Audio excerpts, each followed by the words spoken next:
Hello प्यारे बच्चों, कैसे हो? आई होप सभी अच्छे होंगे। आज हम स्टार्ट करने वाले हैं क्लास 10 चैप्टर 2 पोलिनोमियल के एग्जांपल्स।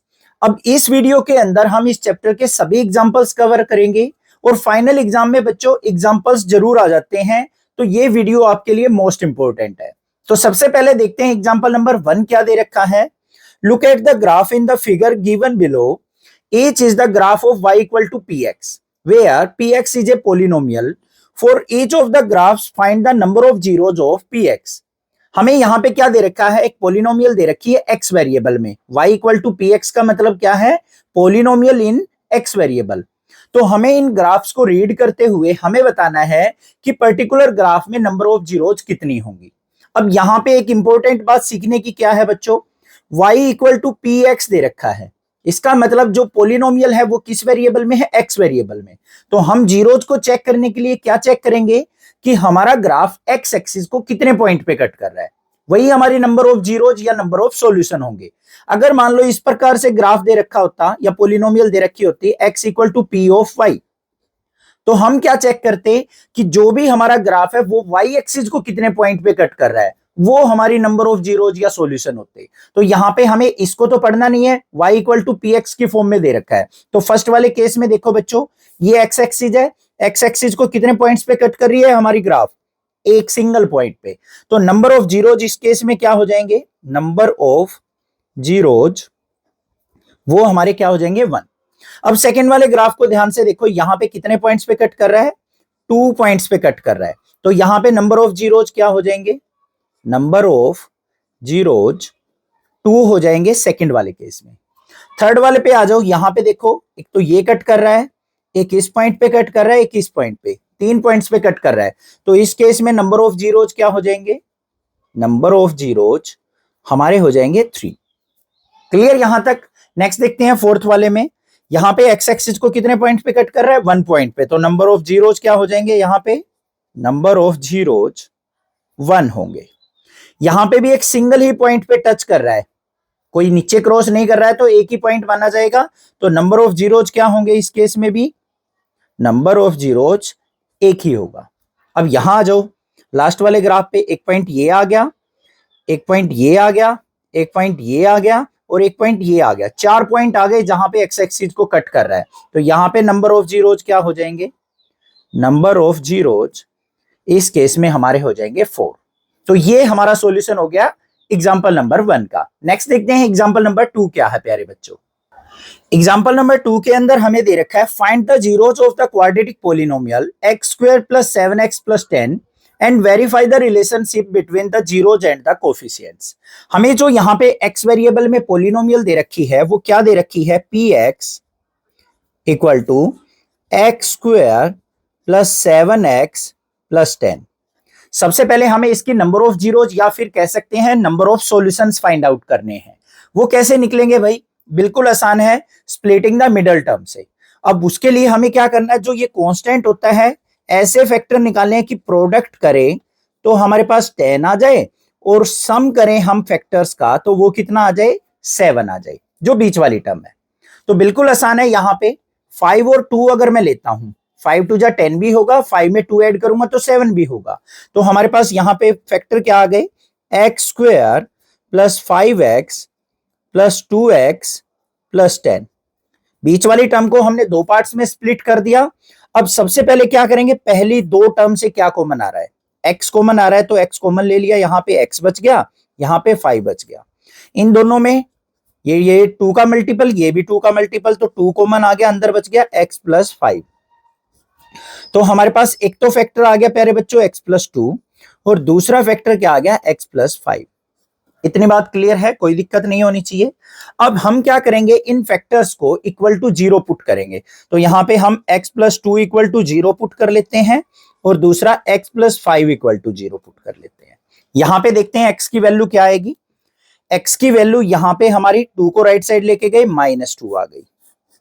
इधर x की वैल्यू क्या आ गई प्यारे बच्चों, -5 आ गई। यहां तक कोई दिक्कत नहीं होनी चाहिए, ठीक है। पहला स्टेप कंप्लीट हो गया। ये तो था हमारा number of zeros find out करना। अब बात आती है नेक्स्ट स्टेप की कि हमें रिलेशनशिप वेरीफाई करना है जीरोज का और कोफिशिएंट्स का। तो सबसे पहले हम क्या करेंगे, यहां पे गिवन पोलिनोमियल के अंदर से कोफिशिएंट्स फाइंड आउट कर लेते हैं और जीरोज हमारे पास ऑलरेडी हैं, तो इनका रिलेशन फिर देखेंगे। तो हम क्या करेंगे, सबसे पहले जो भी हमें पोलिनोमियल दे रखी है p x equal to x square plus 7x plus 10, इसको स्टैंडर्ड फॉर्म से कंपेयर कर लेंगे। स्टैंडर्ड फॉर्म क्या होती है, A X square plus B X plus C. A की वैल्यू क्या हो गई 1, बी की वैल्यू क्या हो गई 7, सी की वैल्यू क्या हो गई 10। ए बी सी तीनों की वैल्यू मिल गई हमें बस। और जो हमारे ये फैक्टर्स आए थे, जो जीरोज आए थे या सॉल्यूशंस आए थे, इनको हम क्या मान लेते हैं, अल्फा और बीटा मान लेते हैं। तो यहां पे वेरीफाई देखो कैसे करेंगे। अल्फा क्या है हमारा, पहले जीरो को मान लेते हैं, बीटा हमारा क्या है -5। तो सबसे पहले क्या वेरीफाई करेंगे, कौन सा रिलेशन, सम ऑफ जीरोज का। सम ऑफ जीरोज किसके इक्वल होता है हमारा, माइनस का b by a. Sum of zeros मतलब अल्फा और बीटा का सम हमारा किसके इक्वल आना चाहिए, माइनस के बी बाय ए के इक्वल आना चाहिए। वेरीफाई करते हैं, चेक करते हैं। अल्फा क्या है -2, बीटा क्या है -5 इक्वल टू माइनस बी की वैल्यू क्या है 7, ए की वैल्यू क्या है 1। -2 और -5 क्या हो गया -7, -7 को 1 से डिवाइड किया -7। तो लेफ्ट हैंड साइड किसके इक्वल आ गई हमारी, राइट हैंड साइड के। रिलेशन वेरीफाई हुआ या नहीं हुआ, हो गया, इजी है, समझ में आ गया होगा यहां तक। अब उसके बाद हमें क्या वेरीफाई करना है, प्रोडक्ट ऑफ जीरोज वेरीफाई करना है बच्चों। प्रोडक्ट ऑफ जीरोज किसके इक्वल होगा, सी बाय ए के इक्वल। मतलब अल्फा और बीटा की अगर हम प्रोडक्ट करें तो वो किसके इक्वल आना चाहिए, सी बाय ए। देखो यहां पे क्या है, ये जीरोज है और ये हमारे क्या है, कोफिशिएंट्स। तो इन्हीं दोनों के रिलेशन को वेरीफाई कर रहे हैं हम। तो यहां पे अल्फा की वैल्यू क्या है प्यारे बच्चों, -2, बीटा की वैल्यू -5 इक्वल टू सी की वैल्यू क्या है 10, ए की वैल्यू 1। -5 की 2 से मल्टीप्लाई करेंगे, 5 2 जा 10 आ गया प्लस का, इक्वल टू 10। तो left hand side equal to किसके आ गई हमारी, राइट हैंड साइड के। Hence verified. समझ में आ गया, कोई दिक्कत नहीं होनी चाहिए, क्लियर है। नेक्स्ट मूव ऑन करते हैं एग्जांपल नंबर 3 पे। एग्जांपल नंबर 3 थोड़ा सा इंपॉर्टेंट है बच्चों, मार्क कर लेना। देखो क्या है, find the zeros of the polynomial x square -3 and verify the relationship between the zeros and the coefficients. Relation तो हमें जीरोज और कोफिशिएंट्स का वेरीफाई करना है, साथ में हमें गिवन पोलिनोमियल की जीरोज फाइंड आउट करनी है। अब यहां पे जीरोज फाइंड आउट करने की वजह से ही ये थोड़ा सा यूनिक क्वेश्चन बन जाता है और इंपॉर्टेंट बन जाता है। तो देखो हमें पोलिनोमियल क्या दे रखी है, एक्स वेरिएबल में है, तो p of x equal to x square -3 ये दे रखी है। यहां पे वाई स्क्वायर -3 होता ना तो इसको पी ऑफ वाई लिख लेते, जेड स्क्वायर -3 होता तो इसको पी ऑफ जेड लिख लेते। इसका मतलब है पोलिनोमियल इन एक्स वेरिएबल। यहां तक क्लियर है। अब भाई ध्यान से देखो, इस पोलिनोमियल के अंदर कितनी टर्म है बच्चों, 2 टर्म है। तो स्प्लिटिंग द मिडल टर्म तो यहां पे यूज नहीं होगी और दिमाग के घोड़े दौड़ाने पड़ेंगे हमें। तो हम यहां पे क्या कर सकते हैं, मैं इसको क्या ऐसे लिख सकता हूं, एक्स स्क्वायर -√3 का स्क्वायर। कोई प्रॉब्लम नहीं होनी चाहिए, आसानी से समझ में आ गया होगा। रूट से स्क्वायर कट जाएगा तो एक्स स्क्वायर -3 के ही इक्वल है। अब यहां पे देखो वी नो, हम जानते हैं क्या, ए स्क्वायर -बी स्क्वायर किसके इक्वल होता है, ए माइनस बी और a प्लस बी के इक्वल होता है। ठीक है, अब यहां पे a स्क्वायर -b स्क्वायर वाला फॉर्मूला अप्लाई हो सकता है, बिल्कुल हो जाएगा। तो इसको हम कैसे लिख लेंगे, x -√3 और साथ में लिख देंगे x +√3। जो भी क्वेश्चन के अंदर फॉर्मूला लगाओ ना वो जरूर लिख लो। जो चेक करने वाला एग्जामिनर है ना, कहीं छोटी मोटी मिस्टेक हो जाएगी ना तब भी नंबर नहीं काटेगा, गारंटी देता हूं। ठीक है, अब यहां पे देखो हमें क्या करना है, इन दोनों फैक्टर्स को जीरो के इक्वल, x -√3 को जीरो के इक्वल पुट कर दिया, x +√3 को भी जीरो के इक्वल पुट कर दिया। तो हमारे पास यहां पे वैल्यू क्या आ गई, x इक्वल टू प्लस का √3 और यहां पे x इक्वल टू क्या आ गया, माइनस का √3। ये दो जीरोज हमारी यहां पे क्या निकल के आ गई, इस पोलिनोमियल के सॉल्यूशन। ठीक है, अब वेरीफाई करना है रिलेशन, तो उसके लिए हम क्या करेंगे, सबसे पहले जो पोलिनोमियल हमें दे रखी है px equal to x square -3, इसको स्टैंडर्ड पोलिनोमियल से कंपेयर करेंगे। क्या होती है स्टैंडर्ड पोलिनोमियल हमारी, px equal to ax square plus bx plus c से, और a b c की वैल्यू फाइंड आउट कर लेंगे। एक्स स्क्वायर से एक्स स्क्वायर कंपेयर किया तो ए की वैल्यू क्या हो गई 1। यहां पे बी की टर्म बी एक्स की टर्म नहीं है तो बी की वैल्यू हो गई 0। सी की वैल्यू हो गई यहां पे -3। साइन साथ में लेंगे, ये चीज ध्यान देनी है। अब जो जीरोज आई है इनको हम क्या मान लेते हैं, अल्फा और बीटा मान लेते हैं। तो ये वेरीफाई करेंगे यहां पे इस सेक्शन के अंदर। अल्फा क्या हो गया √3 और बीटा क्या हो गया -√3।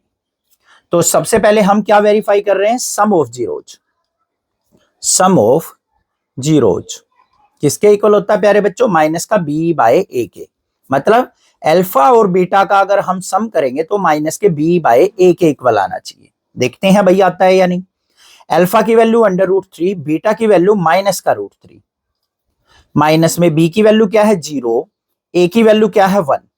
√3 में से √3 गया 0 = 0। Left hand side equal to किसके आ गई, राइट हैंड साइड के। बात समझ में आई या नहीं आई, बोर तो नहीं हो रहे हो, समझ में आ रहा है, अच्छे से क्लियर है, कोई दिक्कत नहीं होनी चाहिए। उसके बाद हमें क्या करना है, प्रोडक्ट ऑफ जीरोज को वेरीफाई करना है। प्रोडक्ट ऑफ जीरोज मजे लेके पढ़ो, रटना नहीं है कुछ भी। c/a के इक्वल होता है। प्रोडक्ट ऑफ जीरो, जीरोज क्या क्या है, अल्फा और बीटा, इन दोनों की मल्टीप्लाई मतलब प्रोडक्ट c/a के इक्वल होनी चाहिए। देखते हैं भाई, अल्फा क्या है √3, बीटा क्या है -√3। माइनस वाली टर्म आ जाए ना ब्रैकेट ले लिया करो, गलती नहीं होगी। सी क्या है, यहां से देखो -3, ए की वैल्यू क्या है 1। अब देखो रूट की और रूट की टर्म की मल्टीप्लाई करेंगे तो क्या हो जाएगा हमारा, रूट से रूट कैंसिल आउट, तो यहां पे क्या आ जाएगा हमारा, मतलब कैंसिल आउट नहीं, √3 की मल्टीप्लाई करेंगे 3 आ जाएगा, साइन माइनस का आ जाएगा इक्वल टू -3 के। तो left hand side equal to क्या आ गया, राइट हैंड साइड के। Hence verified. बात आ गई समझ में। रूट से कब कैंसिल होता है, जब स्क्वायर दे रखा हो। यहां तक क्लियर है। एग्जांपल नंबर 4 देखते हैं क्या है। एग्जांपल नंबर 4 के अंदर गिवन है, find a quadratic polynomial the sum and product of zeros are -3 and 2 respectively. हमें यहां पे सम ऑफ जीरोज और प्रोडक्ट ऑफ जीरोज दे रखा है, जिसकी हेल्प से हमें क्वाड्रेटिक पोलिनोमियल फॉर्म करनी है। तो सबसे पहले बच्चों जो भी चीज हमें गिवन है वो लिख लेंगे। सम ऑफ जीरोज वो क्या है -3, और प्रोडक्ट ऑफ जीरोज हमें क्या दे रखा है, प्रोडक्ट ऑफ जीरोज वो हमें दे रखा है +2। अब भाई हम क्वाड्रेटिक पॉलिनोमियल अगर फॉर्म करते हैं तो उसकी स्टैंडर्ड फॉर्म क्या होती है, क्वाड्रेटिक पॉलिनोमियल कैसे लिखी जाती है बच्चों, p of x equal to x² minus sum of zeros into x और फिर प्लस में product of zeros equal to 0 के। बस हमें क्या करना है, जो सम ऑफ जीरोज और प्रोडक्ट ऑफ जीरोज दे रखी हैं यहां पे पुट कर लेना है। तो देखो पॉलिनोमियल क्या बन के आएगी, px equal to x² minus sum of zeros क्या है -3 इंटू x प्लस में प्रोडक्ट ऑफ जीरोज क्या है 2 इक्वल टू 0।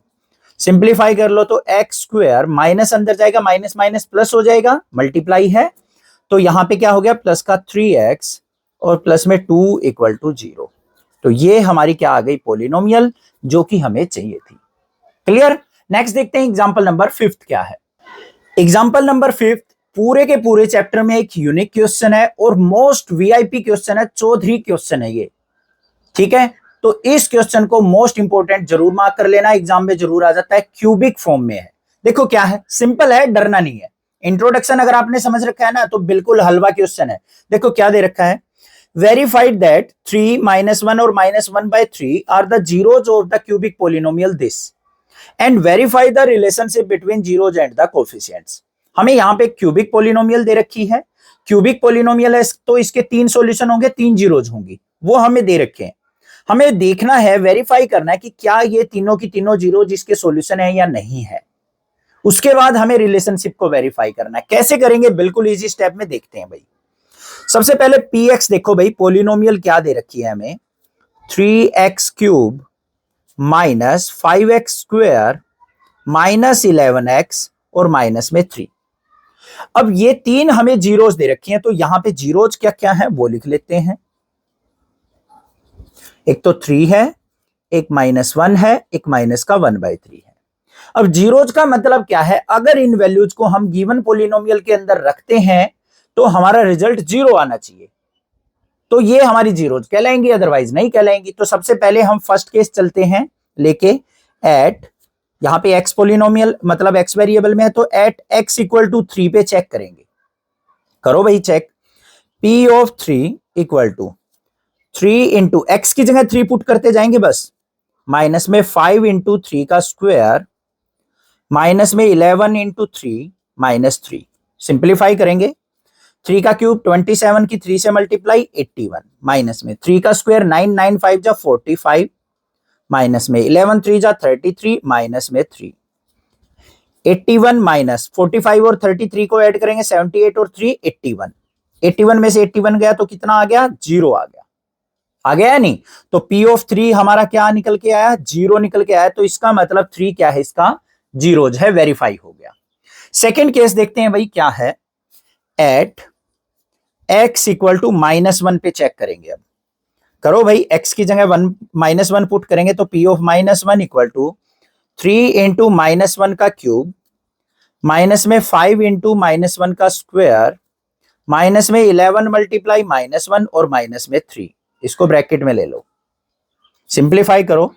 -1 का क्यूब ओड पावर है तो नेगेटिव आएगा, -1 बाहर आएगा, -1 की 3 से मल्टीप्लाई माइनस का 3, -1 का स्क्वायर इवन पावर है तो -1 का हो जाएगा +1, तो ये -5 ऑलरेडी है तो ये रहा, -11 की -1 से मल्टीप्लाई प्लस का 11 और माइनस में 3, तो हमारे पास क्या आ गया यहाँ पे, 5 और 3 8 और 3 11, -11 प्लस 11, 11 में से 11 गया जीरो, तो ये भी हमारा क्या आ गया, इसका जीरोज आ गया, सॉल्यूशन आ गया। अब लास्ट वाले को और चेक करते हैं प्यारे बच्चों, क्या है, एट x इक्वल टू -1/3, ये चेक करना है, देखते हैं क्या आएगा। P of -1/3 equal to 3 multiply -1/3 का क्यूब, माइनस में 5 इंटू -1/3 का स्क्वायर, माइनस में 11 मल्टीप्लाई -1/3 और माइनस का 3। क्लियर बात है, सिंप्लीफाई करेंगे। 3 मल्टीप्लाई -1 की ओड पावर है तो -1 ही रहेगा, 3 का क्यूब क्या हो गया 27, यहां पे माइनस का 5 मल्टीप्लाई -1 का स्क्वायर +1 हो गया, 3 का स्क्वायर 9 तो 1/9 आ गया, -11 की -1 से मल्टीप्लाई प्लस का 11/3 और माइनस का 3/1 मान लेते हैं, सिंप्लीफाई करते 3 1 जा 3, 3 9 जा 27, इसको आगे ले आते हैं, क्या आ गया यहाँ पे माइनस का 1/9, ये रहा माइनस का 1/9, फिर माइनस का 5/9, फिर प्लस का 11/3 और फिर माइनस का 3/1। ठीक है, यहां पे एलसीएम देख लो क्या आएगा, 9 एलसीएम आ गया, 9 से 9 कट गया -1, 9 से 9 कट गया माइनस का 5, 9 को 3 से डिवाइड किया 3, 3 की 11 से मल्टीप्लाई प्लस का 33, फिर 9 को 1 से डिवाइड किया 9, 9 3 जा माइनस का 27, -27 और 5 और 1 माइनस का 33 प्लस का 33 डिवाइड बाय 9, 33 में से 33 गया 0/9 मतलब 0 आ गया हमारे पास, तो यहां पे hence verified that 3 - 1 -1/3 are the zeros of polynomial, are the zeros of polynomial px। इतनी बात समझ में आ गई, यहां तक कोई दिक्कत नहीं होनी चाहिए। अब हमें क्या करना है बच्चों, रिलेशनशिप वेरीफाई करना है, वो और देखते हैं कैसे करेंगे। रिलेशनशिप वेरीफाई करने के लिए सबसे पहले जो हमें क्यूबिक पोलिनोमियल दे रखी है उसको स्टैंडर्ड फॉर्म से कंपेयर करेंगे। क्यूबिक वाली इक्वेशन से क्या होती है, ax cube plus bx square plus cx plus d से ABCD की वैल्यू निकालो, a इक्वल टू 3 हो गया, b इक्वल टू -5 हो गया, c इक्वल टू -11 हो गया और d इक्वल टू प्यारे बच्चों -3 हो गया। चारों वैल्यू मिल गई हमें। अब सबसे पहले हम क्या वेरीफाई करेंगे, सम ऑफ जीरोज वेरीफाई करेंगे, सम ऑफ जीरोज। उसके लिए हमारे पास बच्चों अल्फा बीटा गामा की वैल्यू होनी चाहिए। अब जो हमारे फैक्टर थे ना उसमें अल्फा इक्वल टू क्या था 3, बीटा इक्वल टू क्या था -1 और गामा इक्वल टू क्या है -1/3। ये हो गई हमारी 3 जीरोज। तो सम ऑफ जीरोज हमारा किसके इक्वल होगा, माइनस का बी बाय ए के इक्वल। तो देखते हैं भाई क्या आएगा, सम ऑफ जीरोज मतलब alpha plus beta plus gamma equal to minus का बी बाय ए होना चाहिए। अल्फा की वैल्यू क्या है 3, बीटा की वैल्यू -1, गामा की वैल्यू माइनस का 1/3 इक्वल टू माइनस बी की वैल्यू क्या है माइनस का 5 और ए की वैल्यू क्या है 3। चेक करते हैं अपॉन में 1 लेके, एलसीएम आ गया 3, 3 3 जा 9, माइनस में 3 और यहाँ पे माइनस में 1 इक्वल टू 5/3। 9 में से 4 गया तो 5/3 इक्वल टू किसके आ गया 5/3 के। Left hand side equal to किसके आ गई राइट हैंड साइड के। कोई दिक्कत नहीं होनी चाहिए, समझ में आई ये बात। तो उसके बाद हमें सम ऑफ जीरोज के बाद क्या वेरीफाई करना है, sum of product of zeros. Sum of product of zeros किसके इक्वल होगा भाई, सी बाय ए के equal. Sum of product of zeros क्या होता है, alpha beta plus beta gamma plus gamma alpha equal to C by A आना चाहिए। देखेंगे आएगा या नहीं। अल्फा की वैल्यू क्या है 3, बीटा की वैल्यू -1, बीटा की वैल्यू क्या है -1 ब्रैकेट में ले लेंगे, गामा की वैल्यू माइनस का 1/3, फिर प्लस में गामा की वैल्यू क्या है माइनस का 1/3, अल्फा की वैल्यू क्या है 3 इक्वल टू सी की वैल्यू क्या थी भाई माइनस का 11 और ए की वैल्यू है 3। चेक करो, 3 की -1 से मल्टीप्लाई -3, -1 की -1 से मल्टीप्लाई प्लस का 1/3, फिर 3 से 3 कट गया तो यहां पे क्या आ गया माइनस का 1 इक्वल टू माइनस का 11/3। सिंप्लीफाई कर लेते हैं यहां पे, -3 और -1 क्या हो गया माइनस का 4 प्लस 1/3 इक्वल टू माइनस का 11/3। इसके अपॉन में 1 मान के एलसीएम लेंगे 3, 3 4 जा माइनस का 12 प्लस में 3 से 3 कट गया 1 इक्वल टू माइनस का 11/3। -12 में से 1 गया माइनस का 11/3 इक्वल टू किसके आ गया माइनस के 11/3 के। तो hence verified. Left hand side equal to किसके आ गई राइट हैंड साइड के। बात समझ में आई या नहीं आई, क्लियर है, कोई दिक्कत नहीं होनी चाहिए। अब लास्ट जो बच गया वो हमारा क्या बच गया, प्रोडक्ट ऑफ जीरोज, वो भी देख लेते हैं। प्रोडक्ट ऑफ जीरोज में क्या हो जाएगा बच्चों, अल्फा बीटा और गामा की प्रोडक्ट जो है वो किसके इक्वल होनी चाहिए, माइनस का डी बाय ए के इक्वल होनी चाहिए। तो अल्फा की वैल्यू क्या थी हमारे पास बच्चों, अल्फा की वैल्यू थी 3, बीटा की वैल्यू क्या थी -1 और गामा की वैल्यू थी माइनस का 1/3 इक्वल टू माइनस का डी की वैल्यू क्या थी -3 और ए की वैल्यू क्या थी प्लस का 3। सिंप्लीफाई करो, 3 से 3 कट गया, -1 की 1 से मल्टीप्लाई +1, माइनस माइनस प्लस का 3/3, 3 से 3 कट करेंगे 1, तो 1 इक्वल टू किसके आ गया 1 के। तो left hand side equal to किसके आ गई राइट हैंड साइड के। तो रिलेशन वेरीफाई हो गया, तो यहां पे लिख देंगे हैंस वेरीफाइड। क्लियर है, समझ में आ गए, सारे के सारे एग्जांपल क्लियर हो गए होंगे। चैनल को सब्सक्राइब, वीडियो को लाइक जरूर कर देना और प्यारा सा एक कमेंट जरूर कर देना ताकि मुझे भी मोटिवेशन मिले और आने वाली क्लासेस की वीडियो भी आपको इसी चैनल पे मिलती रहे। Thank you students for watching this video.